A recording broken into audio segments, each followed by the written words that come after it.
We go to the Mayor. Mayor Tory to speak.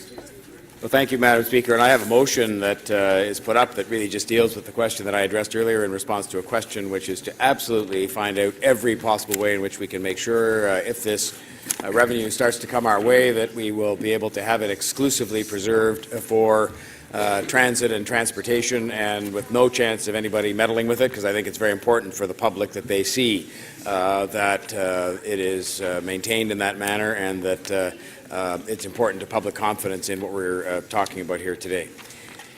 Madam Speaker, through you, I think we have a plan. The elements of a plan have always been there to build transit. Whether you're talking about the waterfront LRT, the relief line, crosstown east and west, SmartTrack, the elements of the plan have always been there. And many of these things are not new, but I think the difference that we're starting to come to grips with today, if we proceed to approve some of these directions for our long-term transit planning and to fix traffic, is to answer the one question which has prevented this from being a real plan we could actually implement. And it goes all the way back to council meetings that have been held in this very chamber, where actually one after another different ways of paying for transit and other important things, but in particular I'll focus today on transit and fixing traffic, were turned down. People just said no. And they went back to the old, the old way, which is to say, well, let's go up the street to the province. I mean, the whole notion, this city, with its size and its sophistication and so on, should have to go up the street and beg to begin with. But the fact is, all the begging that's suggested here, we've done before. And it hasn't worked. For right or for wrong. I think it's wrong, but it hasn't worked. And so if we just keep, what's the definition of insanity? Continuing to do the same thing over and over again and think the result is going to change. And it's not going to change. And so if we don't want to, if that's not going to change, but we feel we must change the transit and the traffic, and one is tied very much to the other, the traffic and the transit, then we have to do something. And by the way, there were those who mentioned earlier on that this won't go anywhere near far enough. We have to raise our share. We are getting, thank goodness, some additional help on transit to help fix traffic from the feds.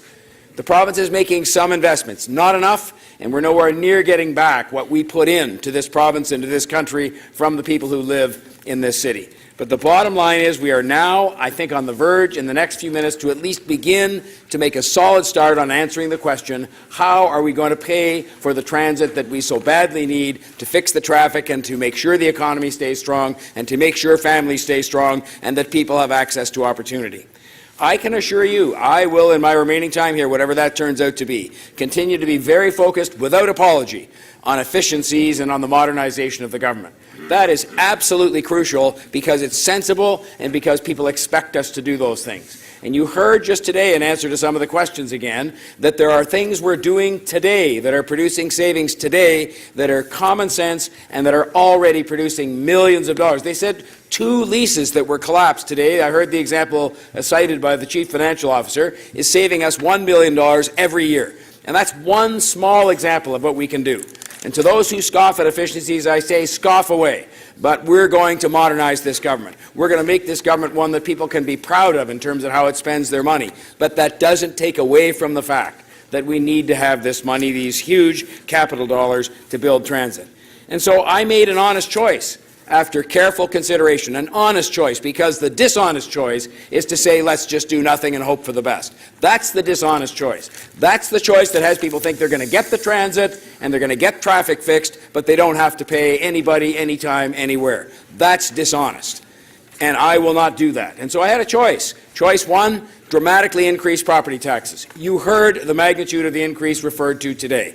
It's 10%. And you ask yourself how many people think that's fair. And I've heard people stand up today and say property taxes aren't fair, and yet they'll vote against this on the basis that it's not fair, even though it affects far fewer people and actually carries with it the principle of user pay. I had that choice. I had a second choice, sell assets. I looked at all the analysis that was done. I looked at the fact that we can build up our hydroelectric system in another way without selling it off, and came to the conclusion that was not the right thing to do. And so you were then left with other kinds of levies and charges.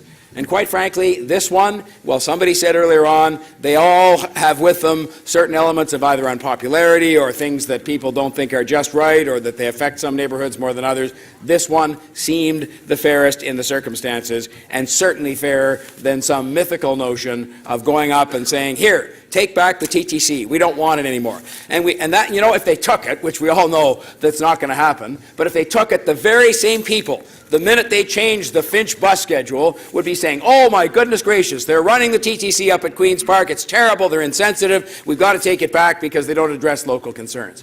And I'm just not going to be dishonest with people in that regard because not. May I just have the one remaining minute, Madam Speaker?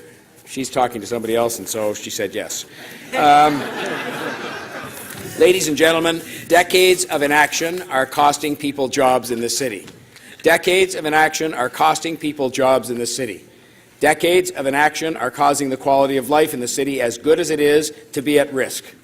We cannot go on the path that we've been on. And when people say to me, we have taken a big risk, some of the people said, well, this was going to be, you know, my concession speech for the 2018 election.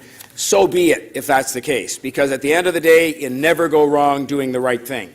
And I think this is the right thing to do, to build transit in the city, to fix traffic, to actually take a plan we now have because you have worked with me. We've worked together to put a 15-year transit networking plan so that rather paltry map that you see, quite frankly, when you get on the subway will look a lot better 15 years from now because we're actually going to have done what we have to do to build and maintain a great city, and we've been honest with people about it. There is no free transit. And there is no way to fix traffic without building more transit for people. And so I thank those who participated in the debate on all sides of this today, and for all the ideas. I thank those who are going to support this. Let's get on with the vote. Thank you, Madam Speaker.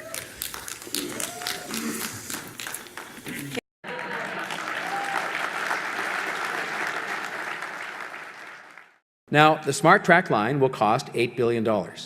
And as a regional line, it would be built by Metrolinx. You may ask the perfectly valid question, how are we going to finance this? Well, first of all, I will tell you what I won't do. I do not propose to offer hardworking Torontonians transit relief in exchange for a financial headache that could last for years. And therefore, I will not increase property taxes to build the SmartTrack line. Let me repeat that. Yes, go ahead. You got it the first time. The city's one-third portion will come from tax increment financing. And this is a financing method provided by the province of Ontario by legislation passed in 2006 to help municipalities pay upfront capital costs by capturing ahead of time the increased revenues from development on the land near the stations. We know now, on the route that has been chosen, that there are going to be places where there's going to be development that's going to occur. That, in turn, will produce new taxation revenue, not to mention new jobs and new activity of all kinds for our city. But we're going to use that future revenue stream to finance the construction of this transit line, the SmartTrack line. We are only at the beginning of exploiting the value lift that comes with bringing rapid transit to dense new employment districts like the Unilever lands at the bottom of the Don Valley Parkway. The balance of the cost will be financed by the other two levels of government, and I will have more to say in a moment on how I believe I am the only candidate who will be best suited and best positioned and who can, in fact, bring Ottawa and Queen's Park together with the City of Toronto to get this done. But first, you may be saying to yourself, well, it's all very well and good, John, but isn't this just another line on the map? What makes this proposal so superior to the alternatives that are already on the books? Well, let me show you.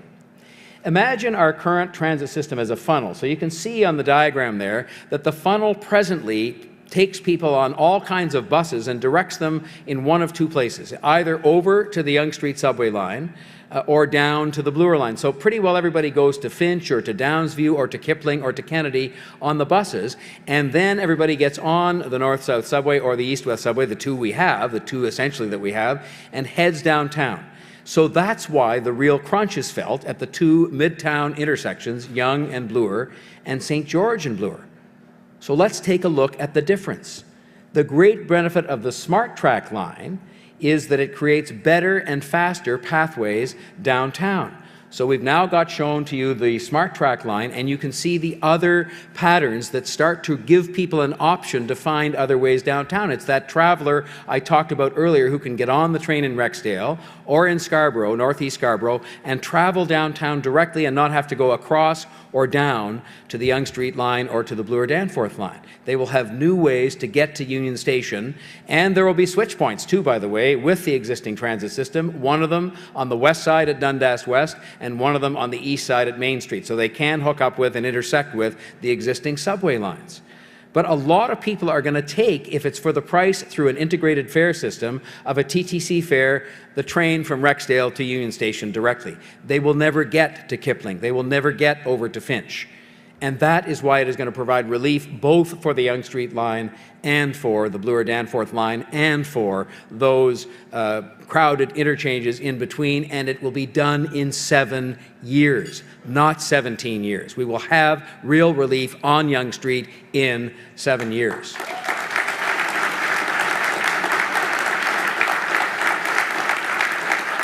So again, not to put too fine a point on it, but I mean, it is important because this is a key part of why this proposal is so much better. Relief for Yonge Street will be created by diverting the riders who right now are pouring onto the subway at the northern stations, giving them another option. It's projected, for example, that ridership for the SmartTrack line would be equivalent to just over half of the Yonge Street line's capacity. And those numbers spell real relief for people on the platforms of North Toronto, real relief in 7 years, not in 17 years. But you get the added benefit that is not produced by the Downtown Relief Line project that is 17 years away, in that it doesn't just help people who are jammed onto the subway now, but it also, at the same time, offers relief from congestion on a city-wide scale. And there again, you can see that this line, the Green Line, allows people that option in the remote parts of the city. The Airport Corporate Centre and the other employment lands northwest of the city and the ones northeast of the city in Markham, they have a total workforce of 200,000 people. And many of those people, as you know, because they're probably your friends or your kids or whatever, they live in Toronto. They choose to live in Toronto. The SmartTrack line will get them out of their cars by finally giving them an affordable and convenient alternative to and from work. And when the choice is frequent, express rail service versus the 401 or the Allen or the Parkway, I'll place my bet on SmartTrack because I think more and more people will decide finally to leave the car at home because we will give them an alternative.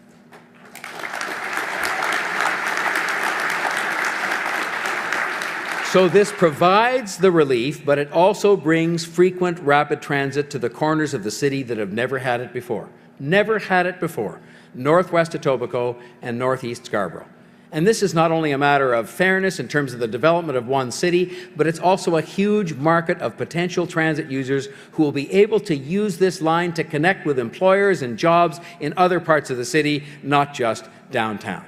And so I think it is a win-win for companies, for workers, and for the city itself in terms of that task that I place high on my list, which is to create for real, for the first time since amalgamation, one Toronto, where it's all for one and one for all. But the best argument, yes, and that is worth applauding for too, because we have to do it. But the best argument for the SmartTrack line is that it gives us a chance to erase decades of inaction on the transit file in just 7 short years. I believe in my heart that if we wait the 17 years that Olivia Chow, the NDP candidate for mayor, says that it would take her to complete her relief line, that baby in your arms today, whether it's a child or a grandchild, will be heading off at that time to college or university. And even then, if you live north of Bloor, you're out of luck. For those people north of Bloor, no relief at all. If we get going on the SmartTrack line next year, you'll be able to ride in style with that very same child to the Santa Claus parade 7 years from now.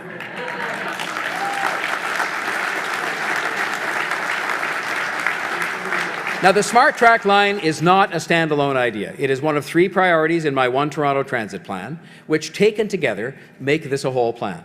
And you can find the plan on onetorontotransit.ca, and it will show you that the second priority is a new emphasis on express bus service in the city. Buses that make fewer stops, can move more people more quickly, and I don't think we've fully exploited their potential. So my One Toronto plan would, as a start, bring express bus service to routes like Dufferin Street, Don Mills Road, Liberty Village, and the Liberty Village Front Street corridor. These are places where we've had a lot of different development and a lot of people living and trying to get to work and who can use that express bus service.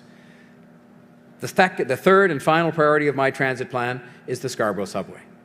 That's a done deal. It's paid for. 3 levels of government have signed on, and unlike Olivia Chow, I will not start my term as mayor by going back on our city's word. We've done that too many times.